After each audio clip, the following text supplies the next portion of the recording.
I'll share the PPT, but we are not going to make this session just a one-sided conversation.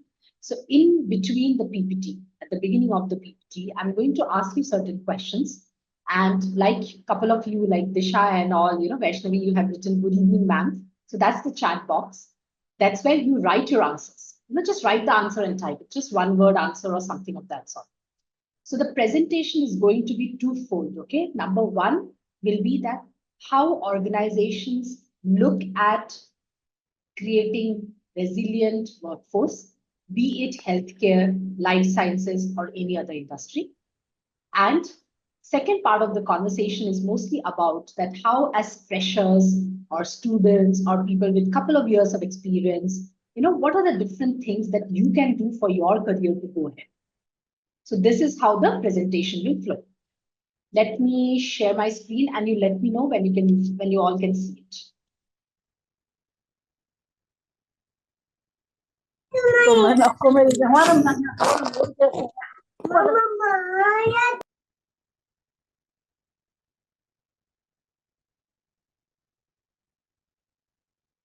Can you see the screen?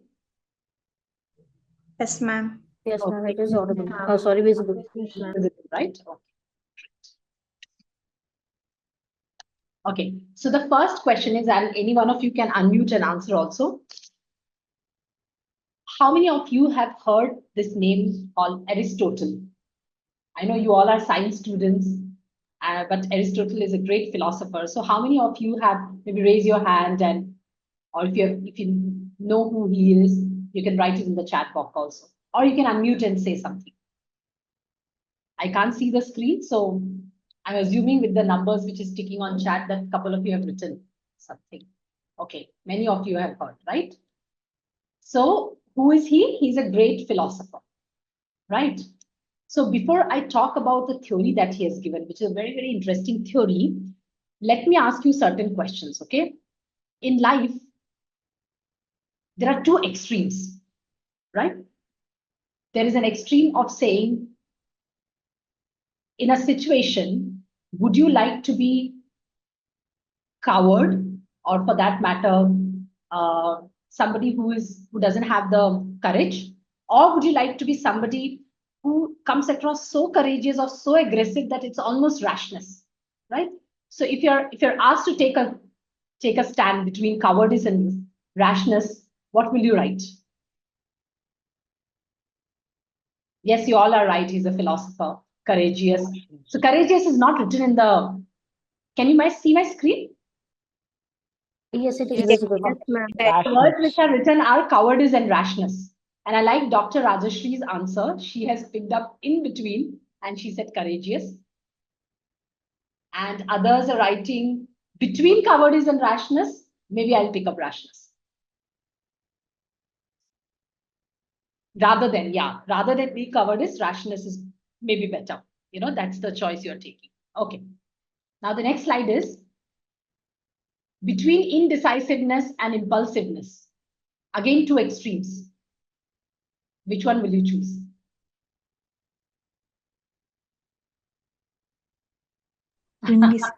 Okay, impulsiveness. But if it is a very risky decision, and you know that rather than having a pain, it's okay for a status quo to remain, then indecisiveness will be better, isn't it?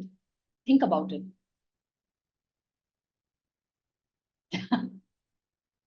Yeah, I can see how your answers are written and changing. These are not easy questions, okay? Next one. Between secrecy and loquacity. Loquacity basically means speaking too much. Between secrecy and loquacity. Secrecy. Okay. Okay. But it depends on. Okay. So now, before I go into secrecy, something rather than being, maybe impulsiveness will lead to something rather than being indecisive. Yeah, that's a good way of thinking. Confidentiality. Yeah, I like Dr. Rajashree's choice of word, confidentiality. Okay, now tell me, are these easy choices? Are these easy choices that I have given you? Is it easy to pick up? Or would you like to know? Would you like to be somewhere in the middle, right? And I see in a couple of your answers, somebody picked up courageous, somebody picked up confidentiality. So that brings us to a very important concept given by Aristotle in our thinking, in our behavior, and the way we live. Okay, he said that between two extremes, there is always this golden mean, right? Choices may depend on the situation, that's right. But between two extremes, there is always this golden mean, which is kind of creating balance. And this is where most of our work should be. So between cowardice and rashness, I would rather pick up courageous. Between extreme stinginess and extreme extravagance, maybe generosity is better, right? See how beautifully he has given. Between sloth, that means extreme laziness, and greed, ambition is better, and so on. You see, indecisiveness and impulsiveness, in between remains self-control. So one of you wrote that, Anjali has written that choices may depend on situation.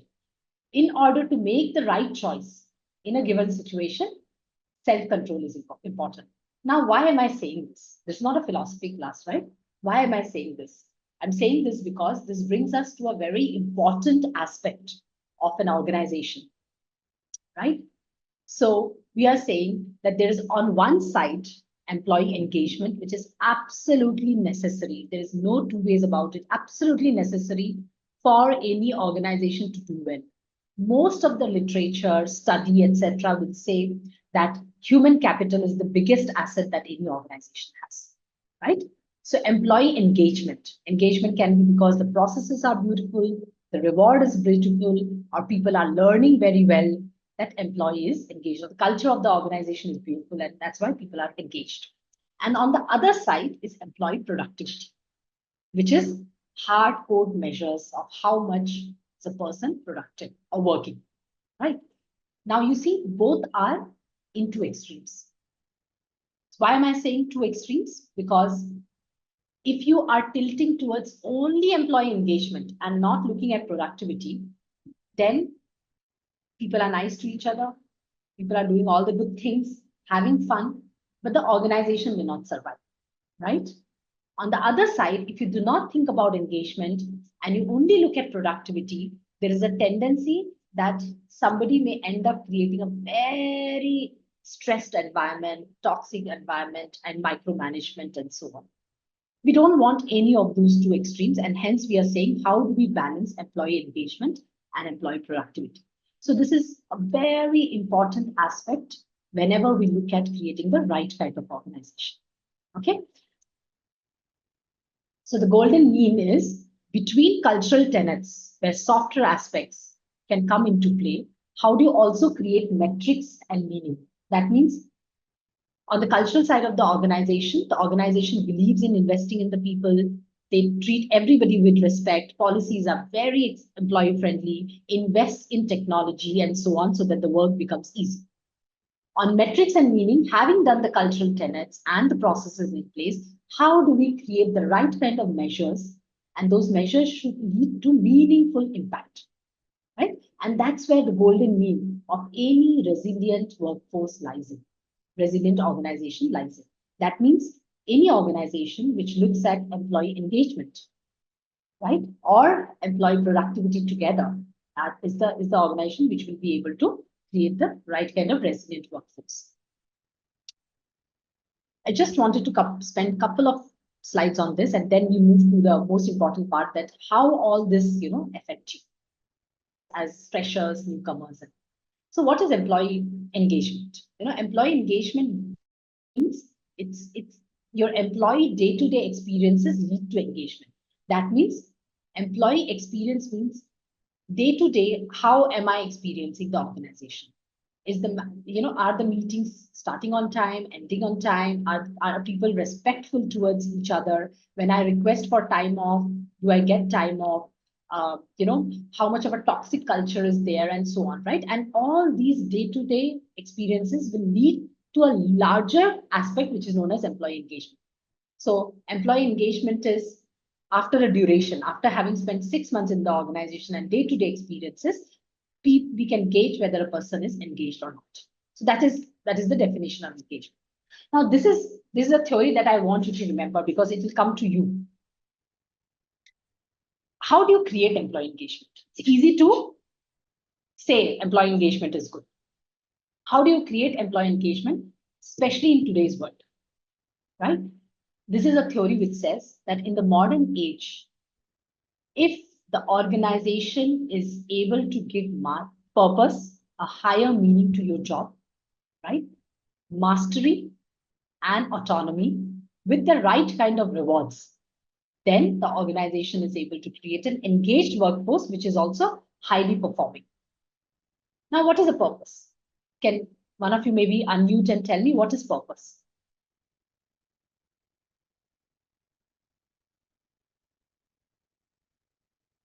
So purpose may have different definitions to different individual. For someone, purpose is to excel in their area of interest and grow in their personal and professional life. For someone, purpose is to earn money and live a affluent life. So it's very dependent on, individual to individual thought process. Yeah, that'll be good attempt, but purpose is actually something bigger than ourselves. I'll give you an example, and maybe you all have. How many of you have heard about that NASA janitor story? It's a very famous one. It's a very commonly spoken one when it comes to purpose. Just raise your hand so that I know that, if any one of you have heard it. NASA and janitor story. Sorry, I can't see the screen, so I don't know whether you have raised your hand. Shweta, has anybody raised their hand? Have they heard it? No, nobody has raised Okay. Okay. Let me give you that story. Okay. So there is a janitor in NASA who was asked, so janitor, is a job where you have to clean the bathrooms and you have to keep the infrastructure, clean and all hygiene, right? So from a pyramidal structure, it is one of the bottom of the pyramid job, isn't it? So when he was asked that, what do you do here?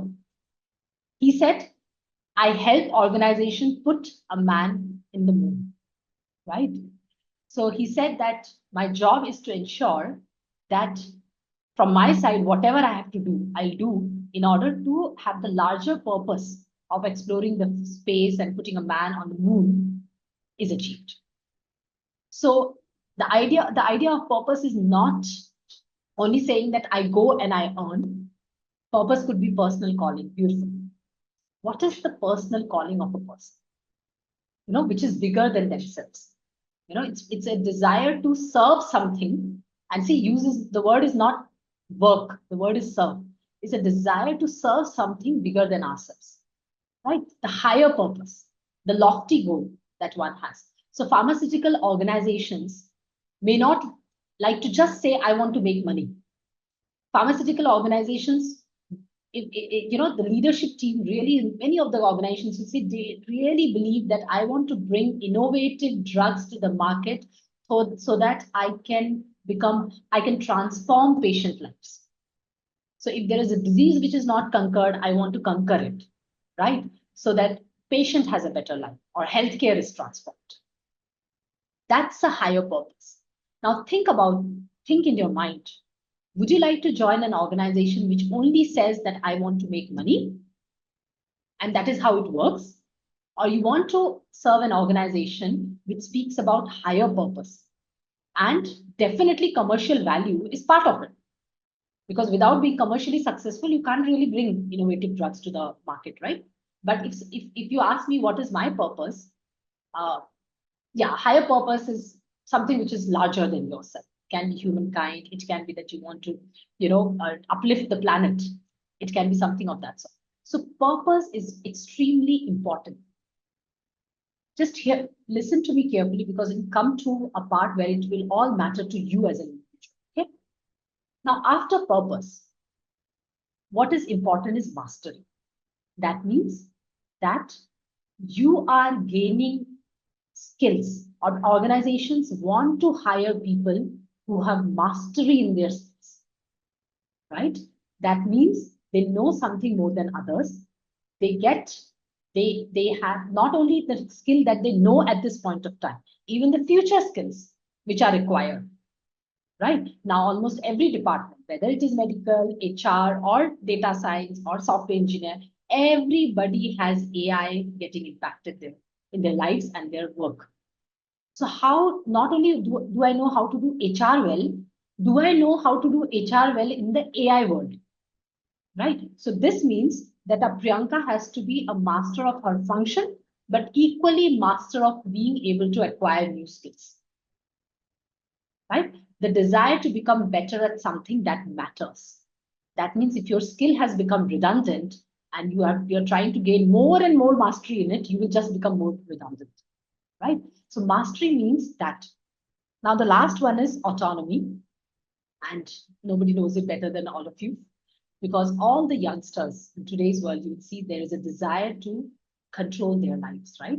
They want a little bit of freedom and flexibility to make choices and make the right decisions. They may go and take feedback, they may go and take advice, but the final decision, all of us in today's modern world would like to do it ourselves. So we have a desire to control our lives, right? So all these together is known as the way an organization would like to engage and become productive.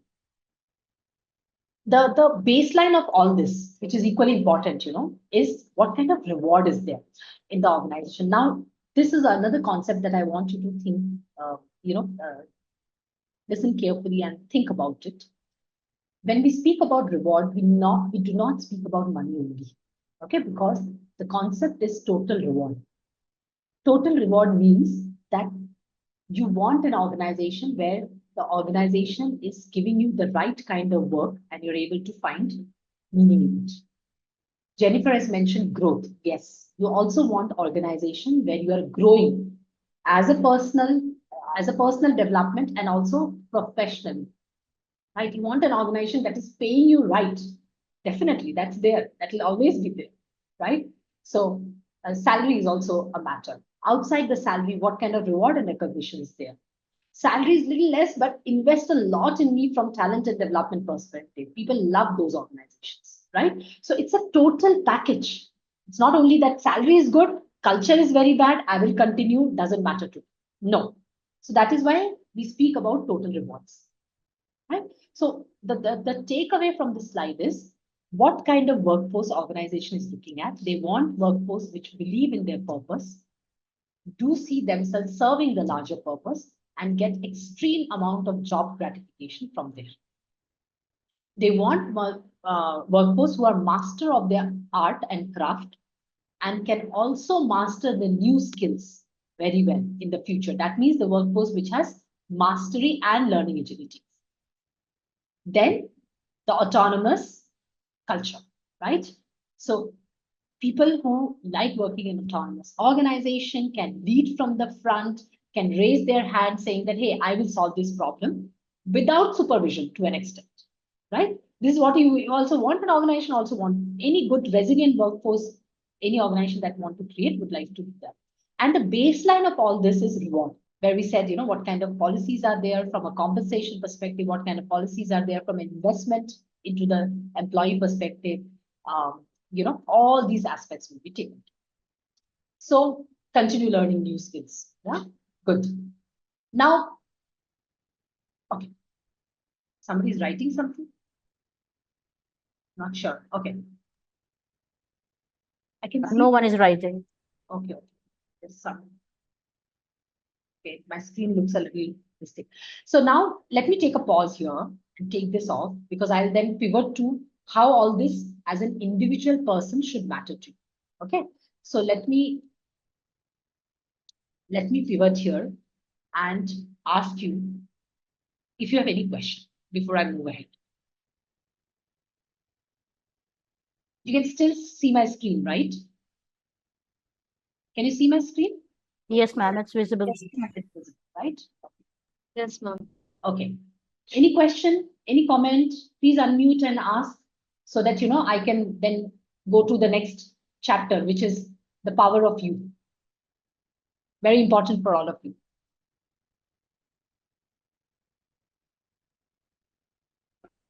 Hi, ma'am. Yes.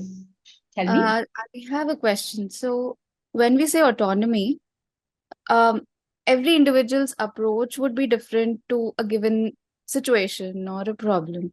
Would there not be a conflict of Yeah. ideas? Yeah, a very good question, Dr. Rajeshi. So, see, when we say autonomy, see, there are certain things which are standardized across the organization to ensure that people are, while the largely autonomy is there, largely flexibility is there, um, there is an aspect of certain boundary conditions within which has to be worked out. For example, any organization that you value and you look up to, if you go to their website, you will see almost all the organizations have written down what are their values, right? So in AstraZeneca, for example, you will see that, that we really believe in science. That's the value. Science as a value, we believe. That means we want curious people, right? Then there is also an aspect of saying we do the right thing. That means as a value, if you take shortcut on compliance, ethics, integrity, it is a complete no-go, AstraZeneca, right? So that's one of the boundary conditions. The values, which will tell you that whenever you are in doubt, every individual has to behave in the same manner. Second aspect which we come into play, autonomy doesn't mean that you decide your work and you do. Autonomy basically means that there is a goal which is set up by the organization, by the manager, and so on. The goals and key performance indicators or metrics that we spoke about, right, are very clearly defined for people, right? And also how to achieve that goal from a value perspective, from a behavior perspective, is also embedded in our value system. Within this, you decide how you want to go about the work. You want people who need constant supervision, who need constant micromanagement, who need constant direction on a day-to-day basis. Do this, don't do this. We don't want. No organization can survive with that kind of workforce, right? So we want people that once you have handhold them, trained them, they have got the right kind of induction into the organization, has understood the organization in the first 2-3 months, whatever time it takes. They can work with least supervision, that they have bias for action on their own. They're motivated to act without somebody pushing. That is what I meant by autonomy. Is it clear? Yes, ma'am. Yeah. Thank you. Sure. I see another question. Does anybody has any other? You may have to ask. Okay. Okay, no questions, chat comment. Okay, so shall we go to the next part of this? And this is the last part of the, presentation. Are the slides visible again to you? Yes, ma'am. Yes, ma'am. Yes, ma'am. Okay. Okay, now let's focus. Yeah, so the topic given to me by Shweta was, what are the important aspects of creating a resilient workforce? So, while that is important, and hence I wanted to give you a glimpse of how organizations are thinking in a very sharp manner. I don't want to give you too many points and you're not able to remember it, So very sharply, I showed you what is Daniel Pink's theory, which resonates with modern age organization. Now let's change the focus from organization to you. And this part of the conversation is about the power of you. And as freshers, people coming out of, or students, or people who may have few months of work experience or may have done internship, it's very, very important that you understand the power of you so that you are able to create the right kind of brand for yourself. Okay. Let's say this is the marketplace. Imagine yourself here. Okay. Now, once you have imagined, let's go and see that when I am looking at this and you are one among them, do you think it is easy or challenging to discover your identity? If Priyanka is one of the, let's say, interviewer, and this is the marketplace, and you are here, is it possible to understand your identity? So crowded, right?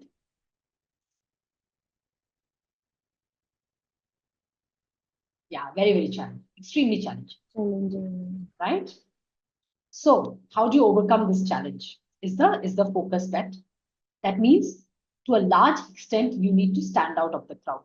Now, the very important point that I want to make here is standing out of the crowd doesn't mean that you have to be something that you are not, that you have to pretend. That's not the idea. You know, what I mean by standing out of the crowd is that do you know yourself well enough, your strengths, what you're passionate about, what is your identity, what is the brand image you want to create for yourself well enough that because of you know it so well that you're able to stand out of the crowd, right?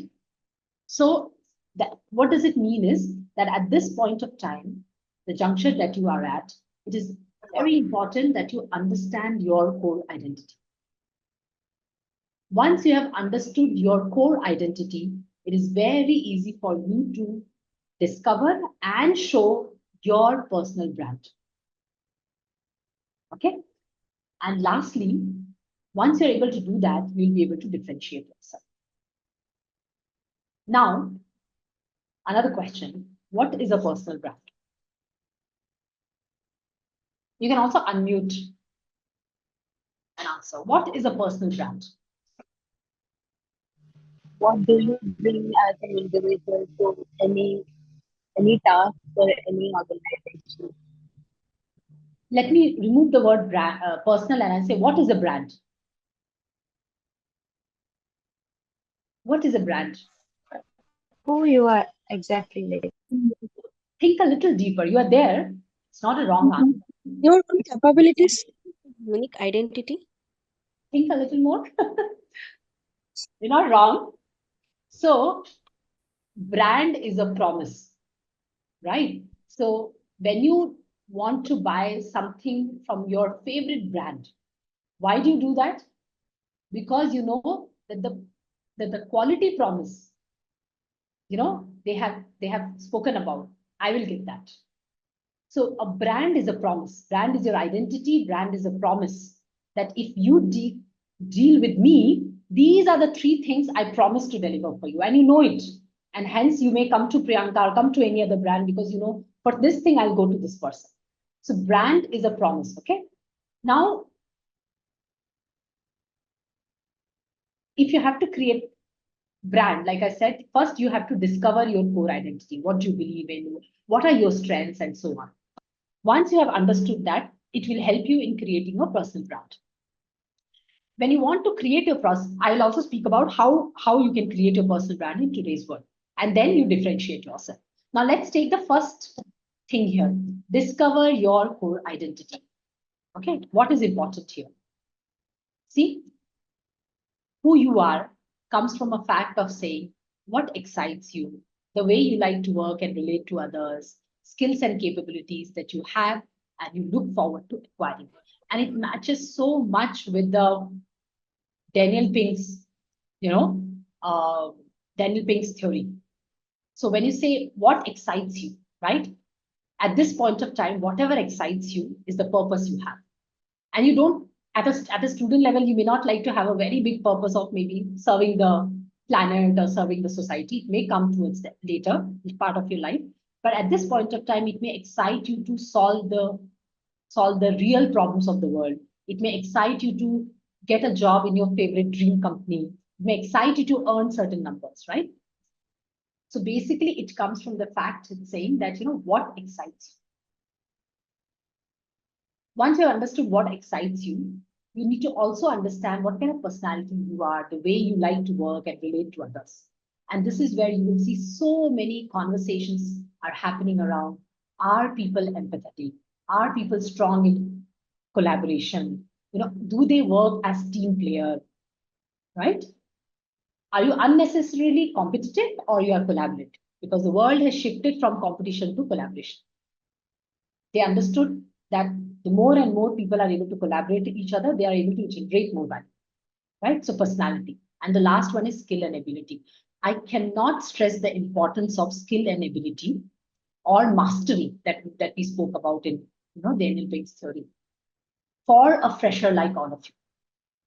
At this point of time, if out of anything you have to give higher weightage to something, at a work level, you should only focus on skill and ability, right? So anything that you know is relevant, anything that you know you want to acquire, and either it is a natural talent of yours or you want to acquire because the world needs it, is the focus area that you have.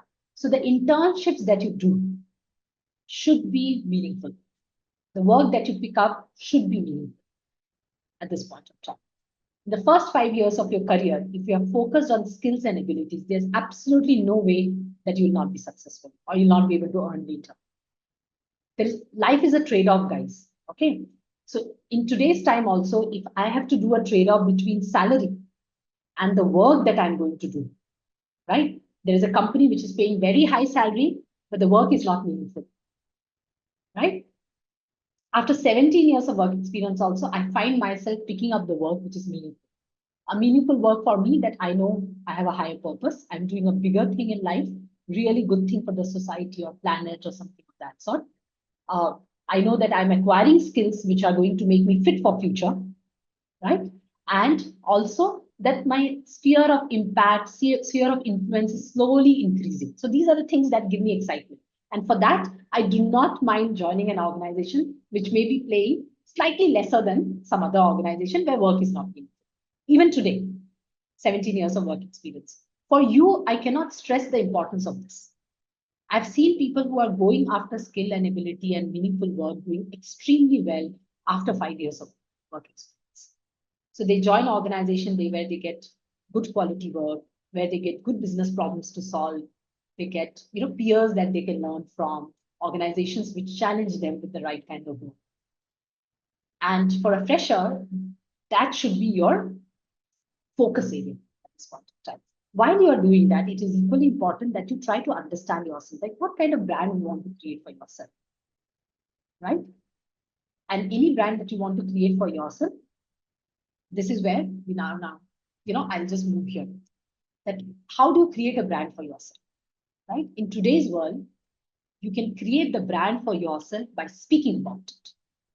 If I truly believe in collaboration, then there are so many platforms where I can write about collaboration based on my experience, who are the people I have learned collaboration from, which are the projects where I was very collaborative and hence the projects were successful and I also benefited.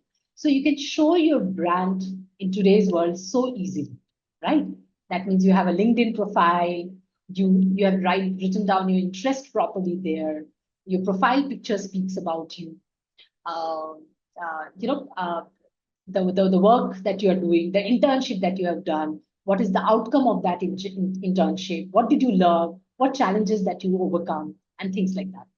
So in today's world, if you are not leveraging social media the right way, you have no brand. It's as good as that.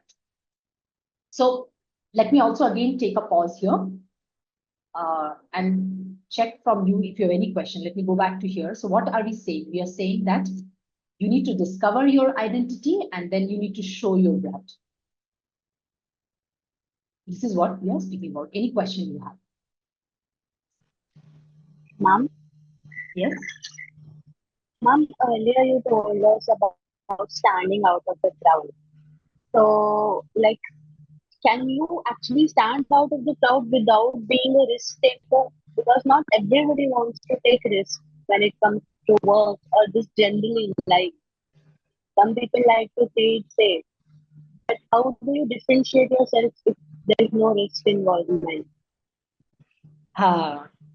See, if you want to always play safe, see, there's a saying that in today's times are dynamic world, right? If you're not running, even to stay in the same place, you have to keep on running. That is what they say. Are you able to understand what I'm saying? That means that I want to play safe. That may not take you very far further. All the time I want to play safe. Then average work, average salary, average this thing will come your way and you can be happy. I'm not saying that, everybody needs to have that kind of a higher purpose or risk taking immediately in life.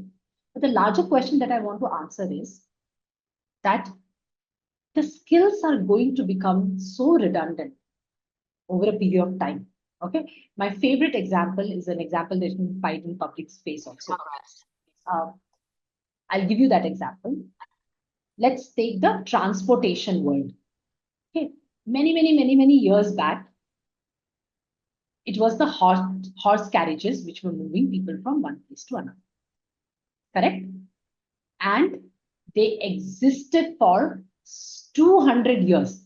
That means if you have the skill of how to drive a horse carriage, you would have easily fed your family, earned money for yourself, and not only you, like many generations would have earned, because 200 years, that was the only skill which was required, right? For 200 years.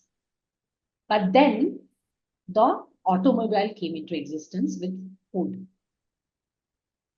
Automobile existed for good 100 years. That means anybody who had horse carriage skill was no longer relevant in the automobile world.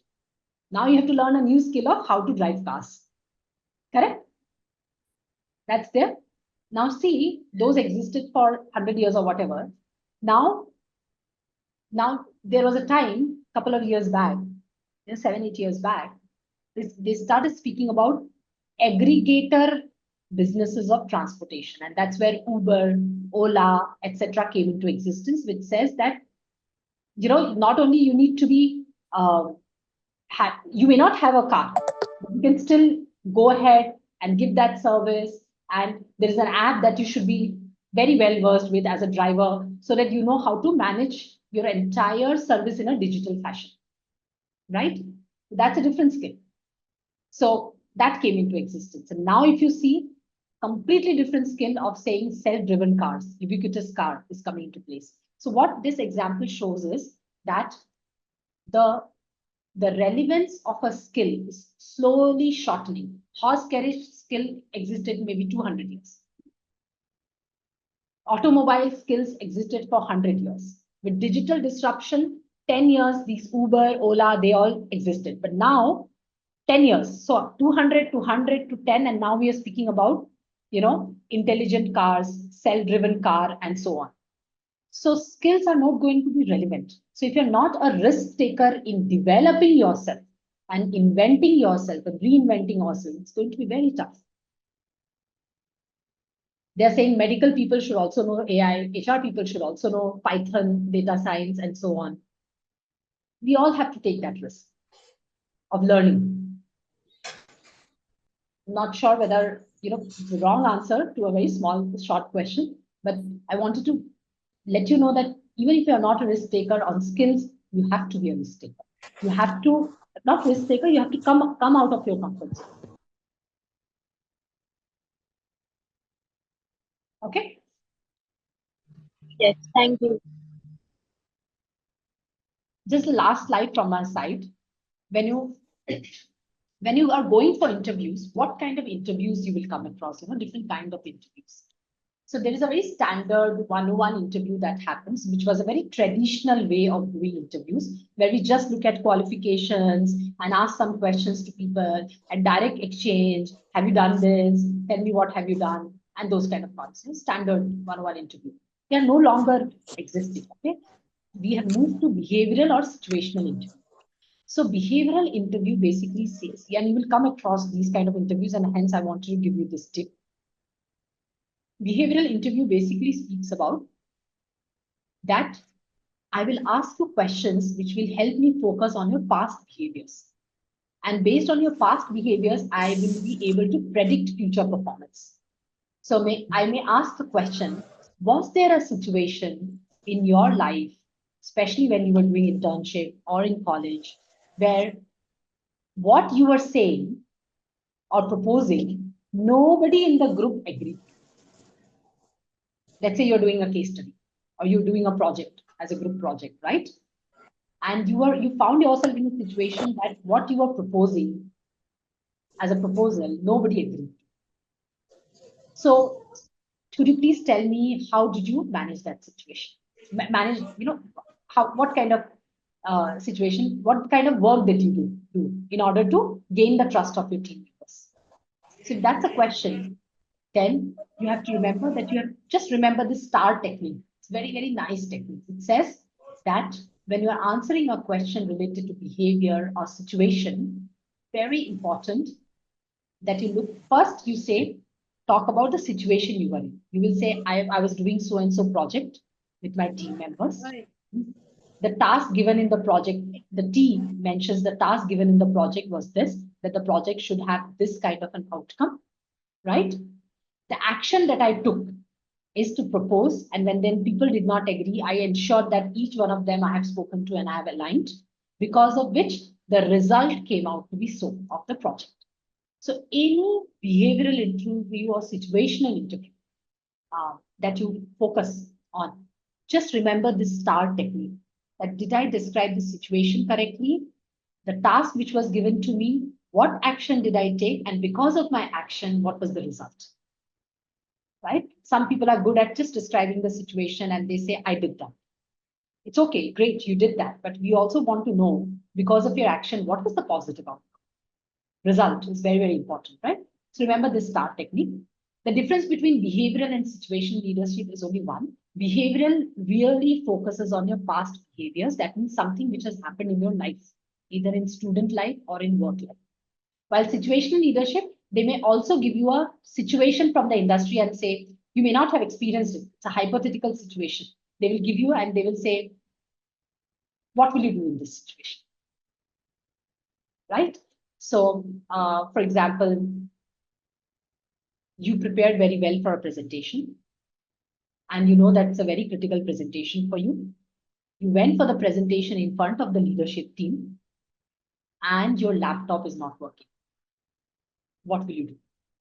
They will give you a hypothetical scenario like this, right? So these are the kind of interviews that you will focus on. Otherwise, you know, there's a technical interview which basically focuses on your skills. So if you're from, let's say, you have applied for a regional medical advisor role, or you have applied for medical advisor manager's role, or you have applied for, clinical research role. There is always going to be a technical interview based on your functional core skills.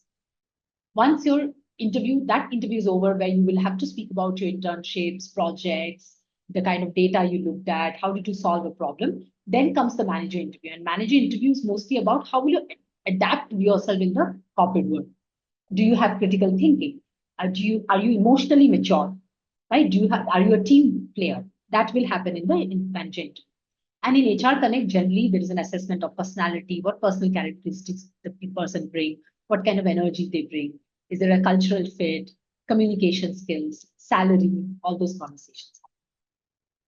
Okay, so this is where I will end my slides. We do have 10 minutes. And just to summarize, what we looked at is that initially I gave you a theory model on making you understand that how resilient workforce is created in an organization by focusing on purpose, mastery, and autonomy, balanced with the right kind of total rewards. So that's one part. Second part, we shifted the focus to you, and we mentioned that think what kind of skills and competencies you are acquiring, because they are going to be part of your core identity. And also think about, your own brand. How do you create your own? And the last one that we spoke about it, that as freshers, when you're going for different kind of interviews, remember that when you're given a situation, think of the STAR model, because it will help you in answering the question in a very structured manner. So these are 3 important takeaways. Any question that you have? Any comment, question, because we do have last 8 minutes before this session is over. So if you have any question, I would like to answer. Madam, madam, excuse me, madam. Yes. Madam, how do we present our skills in short of period at the time of interview in any technical rounds and HR rounds? How to impress them? Okay. See, first, if you're really asking you how to impress them, you have to do a couple of things. Okay. First is that have you prepared for your interview well? That means before the interview, have you sat down and written 10 questions that you think they will ask? Which are sometimes very common questions. And for all those common questions, have you written down some important points? So because when you write, you remember it better, right? And wherever you think you can use the STAR technique, you use the STAR technique. You'll say, this was the problem that was given to me. This was a task which was given to me. I took this action because I have these skills, and the result was like this, right? So that's before the interview. You think about it, you sit down, consolidate your thought, structure the answer so that nothing is very less surprises you get. That is it. It is also equally important that we dress in the right manner. Okay.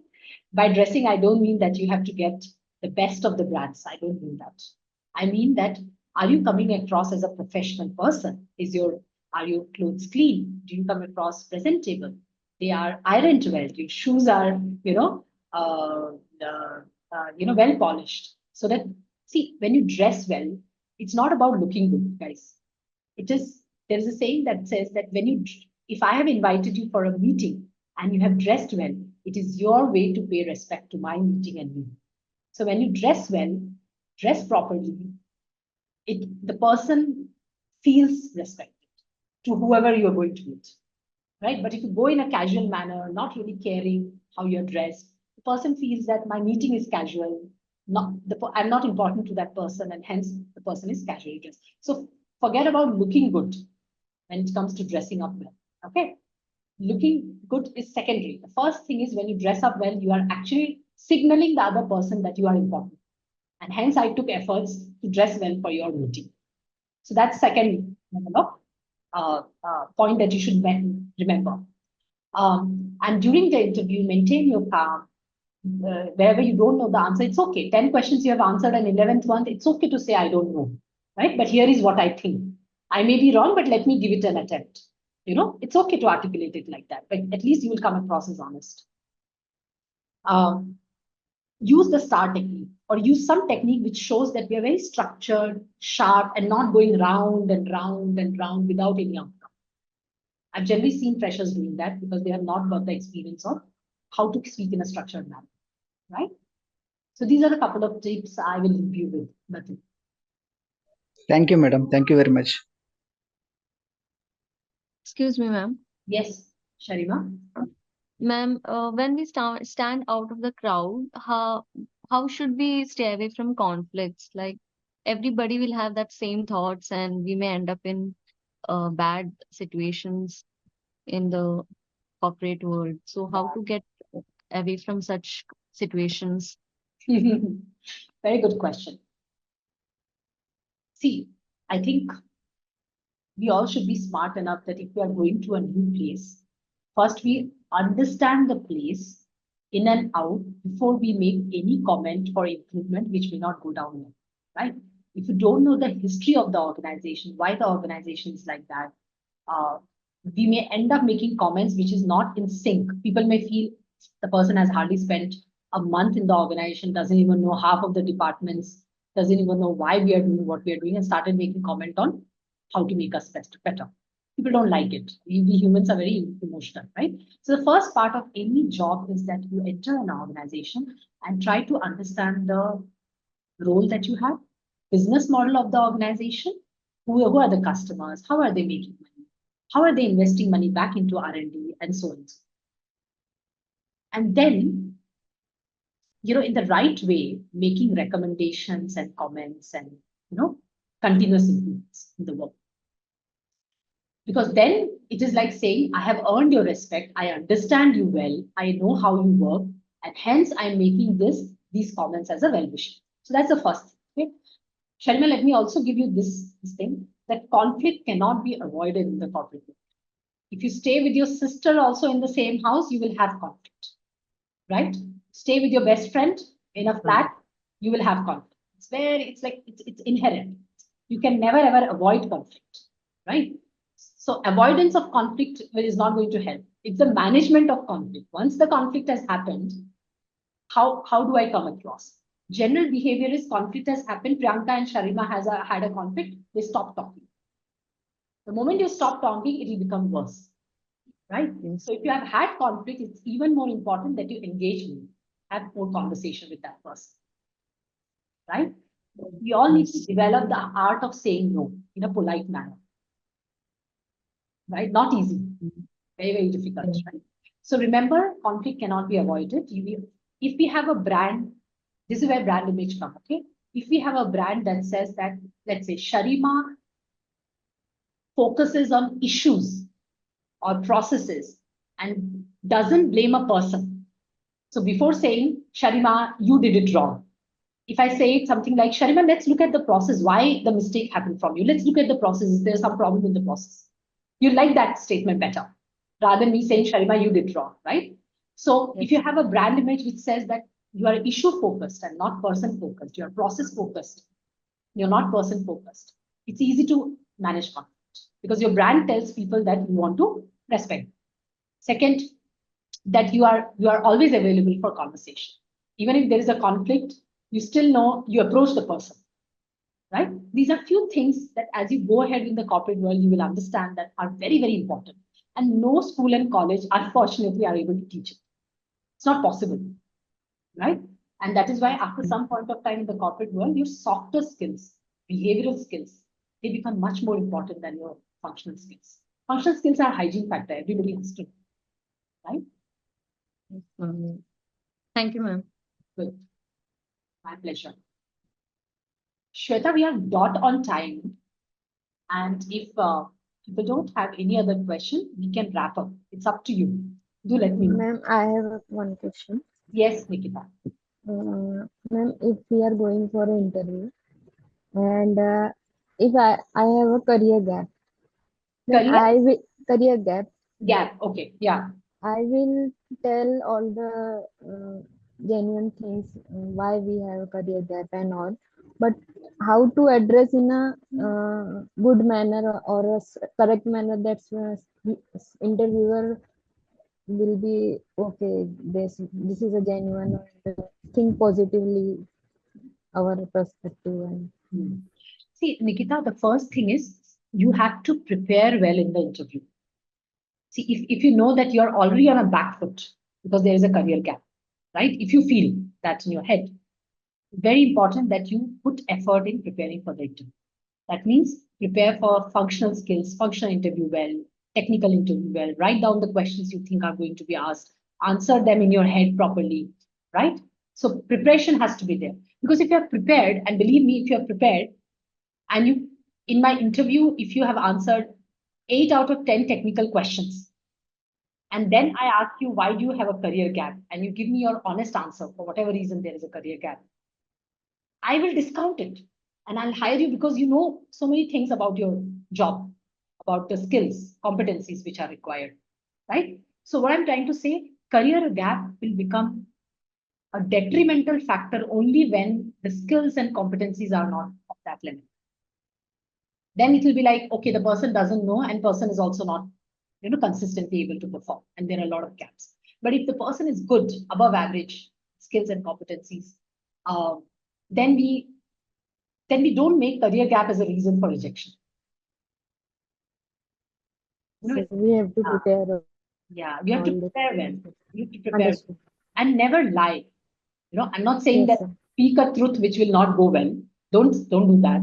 I don't want you to be brutally honest also. But what I'm trying to say is do not lie. If you lie, then and you're not able to, there may be a question where this comes up, or after having experience when people lie, there is very easy to do a reference check and find out whether they were lying, right? So then it is, even if you are extremely good in your job, people will not hire you. Right? Yes, understood. Yes. So forget about career gap is detrimental. Focus on what is positive in your CV and focus on it. And then if there is a career gap question, always answer it honestly. Understood. Yeah? Thank you Sometimes so much. personal situation, a very Yes. dear family member's death, whatever reason, illness, people do have career gaps. Yes, yes. Yeah? Yes, understood. Thank you so much. Excuse me, ma'am. Yes. Ma'am, actually, you talked about the conflict management in the workforce. Like we will be knowing when we are in the office, like we will be knowing the work culture, how the things are going on and what is exactly the goal and purpose of the company and everything. But is it applicable when you are working from home? Like how the things will be, ma'am? Yeah, very good question, Deepa. So, Deepa, that is why organizations are saying that let's move into a hybrid model. Because if you're not coming to office, it is extremely difficult for anybody to create a culture. It is extremely difficult for you to experience the culture of the organization because you're not meeting 100 people every day and not experiencing the culture, right, of the organization. And the worst thing that has happened with 100% work from home is innovation has got delayed. Innovation needs that people are together, brainstorming, challenging each other. Innovation happens when people are together, and talking, because there is that kind of right energy and that kind of ease of conversation. And hence, it's not 100% work from home. Everybody has to go 60 to 70% of the time to office because of these reasons that you said, that if you don't go to company, you will not understand culture. If you don't understand the culture, you'll never understand the purpose. If you're not meeting people, you will not know which skills are going to be important. You're not talking to people, you will not understand that. So, in office, what happens, imagine in an informal setup where you are going to have coffee or you meet somebody near the water cooler. So many conversations can happen, right? But in work from home, you are hesitating to just casually talk to people. You'll be like, only meeting is there, I'll meet and go away. It's very difficult to do the informal catch-ups during work from home. And hence, there is a hybrid model now. Any innovative organization either has got people 100% back to their office or have tried to find a balance by saying 60 to 70% come to office, 30 to 40% will work from, so that there is a good balance. Okay, ma'am. Thank you. Okay. In fact, a lot of teams have also decided if there are 50 people in the team, all 50 will come on Monday. Rest 2 days, you decide which 2 days you want to come. But Monday day, you all need to be in office so that we can do the team meetings together in person. Thank you so much, ma'am. It was very insightful talk. Oh, thank you. Thank you for saying that, Deepa. So, Shweta, would you like to? Yeah. I Hi, have ma'am. Hi. Oh, Dr. Raj. Yeah, Dr. Rajeshi, maybe you can just be one last. question. I'm so Yeah, sorry. last question. Last question. Yes, yeah. So when we talk about employee engagement, ma'am, I have been working earlier in 2 different corporate organizations. So my observation may be wrong, but what I have observed is in case if there is too much engagement, we get too leisure. Yeah. And if on a managerial level, if you are engaging with them, you can't get the work done. Or maybe things were being done in a different way. Is there a way to manage both? I mean, This is a very good question again. I'm really impressed with the question, Shweta. so, thank you, ma'am. yeah. So Rajeshi, this balance. See, let me start from the beginning. Okay, you do research and see, how leaders are now focusing on authentic leadership. Very, very important terminology. Okay. Because there maybe at one point of time it was important to act strict, act this thing so that people take you seriously, dress up in this way so that people take you seriously, and all those kind of things, happening maybe 20, 30 years back. Not because that may be the need of the hour. But today, what we are saying is that if you act too much and you're not bringing your authentic self to office, right, you will have problem with your mental well-being. Right? Others will have, but even before that, you will have, because you're not your natural self. Right? So authentic leadership is spoken a lot, because if somebody is not authentic, believe me, you all know those people who are not authentic in your life. You don't need somebody to come and tell you. There are relatives, there are friends, people in our life. We know they say, I will help you, but they will never help. Nobody has to come and tell you. That means we all have the radar on to catch authenticity. We all know. And you'll not believe, even in virtual world, if I'm speaking to somebody outside the country, on a virtual platform, there also I understand who's authentic and who's not.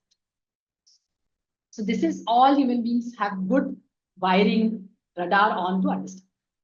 If you are authentic, why authenticity is important? Because if you're authentic, people will follow you. Otherwise, they will not. And as a manager, the first important thing, or a leader, first important thing is that when I say something, do people believe in it and are ready to follow that way? Okay, so that's the first thing. Now, after that, every manager goes through that difficult process of bringing that balance, that I should be people-oriented, but I should be task-oriented. Okay, and that comes with practice. Like very well mentioned, that if I'm just people-oriented, people, even if I give a task, people will take me for granted. Priyanka has said tomorrow, I can also stretch far. You know, she's very friendly. If I'm very task-oriented, people will not like to work beyond a year. So this balance, and this balance can only come with authenticity. You know, the last thing that I want to say, as managers, we are expected to not only appreciate people, but also give tough feedback at times, because tough feedback is important for people's development, right? Now, tough feedback can be given in a, like I was telling Sharima, in a issue-based manner, or can be given as a personal insult. Okay. If I say, Dr. Rajeshi, you are lazy, you'll not like it. But if I say you need to develop better eye for details, why so many years? Right? That's a feedback you are ready, maybe ready to accept. That there is critical evidence I missed on important details. And rather than saying you're so lazy that you don't even see what mistake you're making, that's a personal insult. Right? And all these things, when you become first-time manager in a company, they will train you. You will learn from others. Sometimes you learn from your own mistake. It will also happen that you have done it, you know you have done it wrong, and you may go and apologize to your team, saying, hey, listen, I made a mistake. Which is okay. It's part of authentic leadership. Right? So there is no formula to it. These are a couple of things that we do. Yeah? Thank you so much, ma'am. It was really a great session. Thank you so much. My pleasure. My pleasure. Thank you. Ma'am, I have a question as well. Okay. So can this be the last question, please? I don't want to say no, but would also like to put across that, can this be the last question, please? Absolutely, we understand you. I think you're in the work hours right now. Yeah, but let her ask the question and then we'll wrap up. I don't want somebody to raise their hand not to ask the question. Please go ahead. So iPhone, I can see iPhone raise the hand to ask the question. Please go ahead. Excuse me, ma'am. Yeah. Ma'am, myself Monali Katkade. Ma'am, I have doubt that how to keep the job search active as a fresher. I am also doubt in that. Yeah, that's a first is that, you know, look at your resume, whether the actions, impacts are coming out well in your resume. Once you know that your resume to an extent has, see, without outcome, if you write about, I have done this, I have done that, I have done this project, not catch attention of people. The resume which catches my attention at least are where actions are well articulated and outcome is also well articulated. And outcome is data oriented, percentage.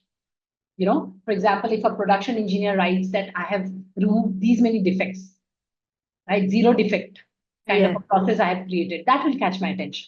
That, you know, I use this philosophy which led to error getting reduced by 10%. I'll just give an example.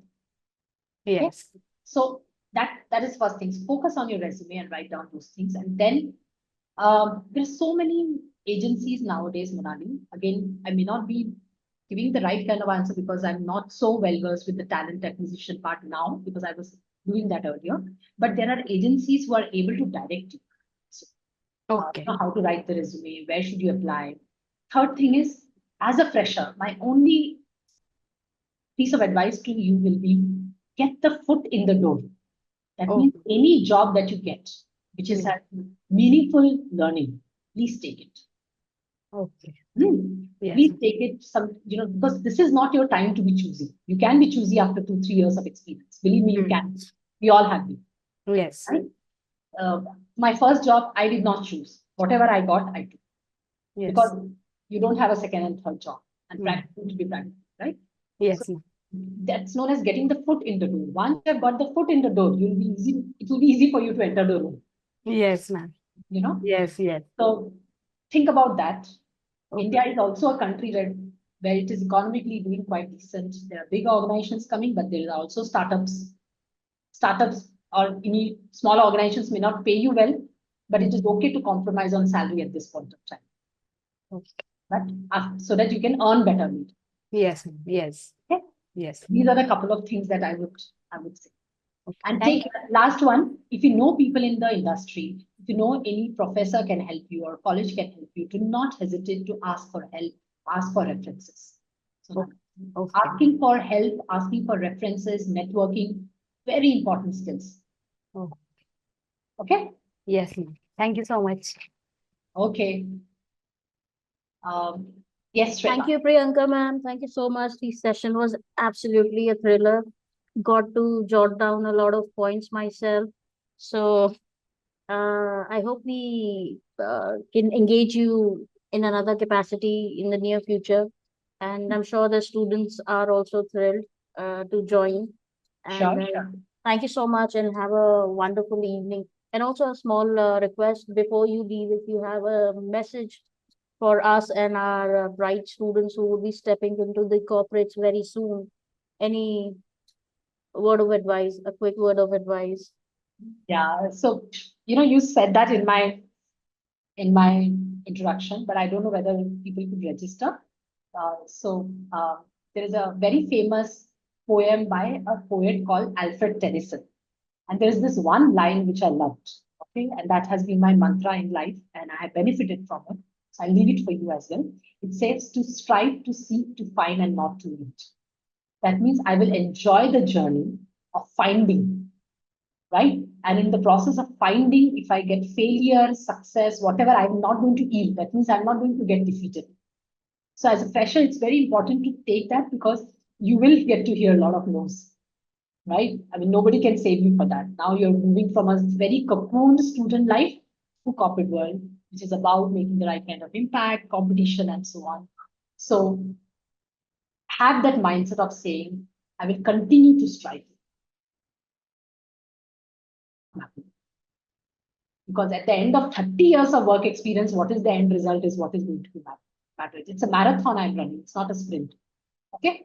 So that is the advice I leave you with. Thank you so much, ma'am. It was an absolute delight hosting you, and please have a wonderful and lovely evening ahead of you. Thank you so Bye-bye. much. Guys, do well and all the best. Nice talking to all of you.